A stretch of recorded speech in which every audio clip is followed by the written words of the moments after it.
সবাইকে সকাল থেকেই বক্তব্যই শুনছি আমরা, তাই বক্তব্য দীর্ঘায়িত করবো না খুব বেশি। আর আমাদের যে টপিক, অনেকগুলো টপিক আসলে, নিরাপদ মাতৃত্ব, অবৈতনিক কর্মঘণ্টা, শিশু আইন, অনেকগুলো টপিক।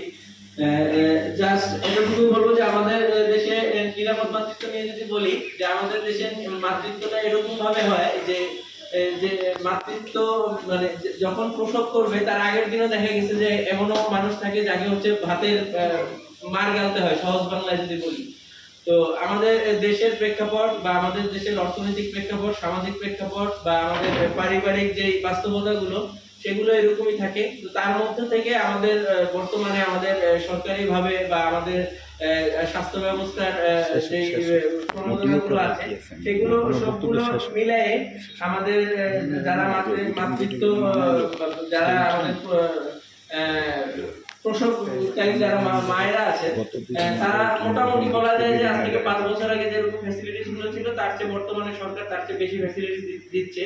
তো আপনারা এই জিনিসগুলো হচ্ছে জানতে হবে। যেমন আমি নিজেও আজ থেকে 1 বছর আগে জানতাম না যে প্রতিটা ইউনিয়নে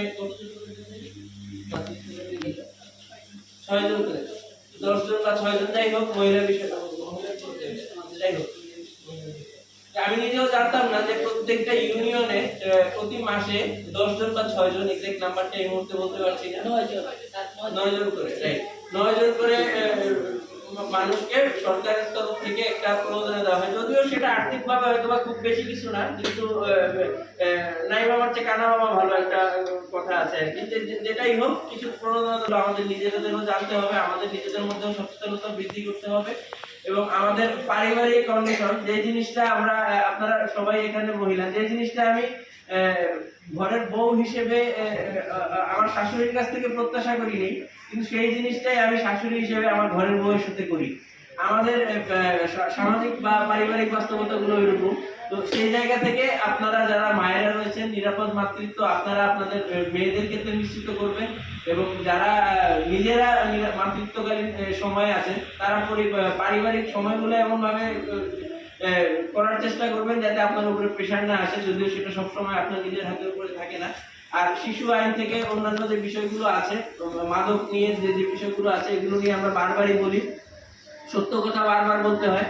সত্য কথা, এই জায়গা থেকে আমরা এই কথাগুলো বারবারই বলার উদ্দেশ্য একটাই, যে আপনারা যারা আছেন, আপনাদের মাধ্যমেই আমাদের যে ভবিষ্যৎ প্রজন্ম, তাদের যে গ্রুমিংটা, সেটা হবে আর কি।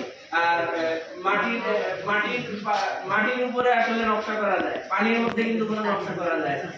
তো আমাদের যারা সন্তান সন্ততি যারা রয়েছে, তাদের যে বয়সটা, তাদের এই বয়সটা আপনাদেরই হইতেছে নকশা করে তাদেরকে একটা শেপের মধ্যে নিয়ে আসতে হবে। আপনারা যারা মায়েরা আছেন, অনেক হয়তো এক জেনারেশন আগে নাতিদের সেবা শুশ্রূষা বা নাতিদের গ্রোমিংটা করবেন। তো আপনাদের উপরে আমাদের প্রত্যাশা, আমাদের ভবিষ্যৎ প্রজন্ম তারুণ্যের উৎসব যে উদ্দেশ্য নিয়ে হয়েছিল, যে একটা সুখী সমৃদ্ধ তরুণ সমাজ যারা হচ্ছে ভবিষ্যৎ দেশকে নেতৃত্ব দিবে, এটা আপনাদের মাধ্যমে গড়ে উঠবে বলে আমরা বিশ্বাস করি। ধন্যবাদ আমাদের সবাই।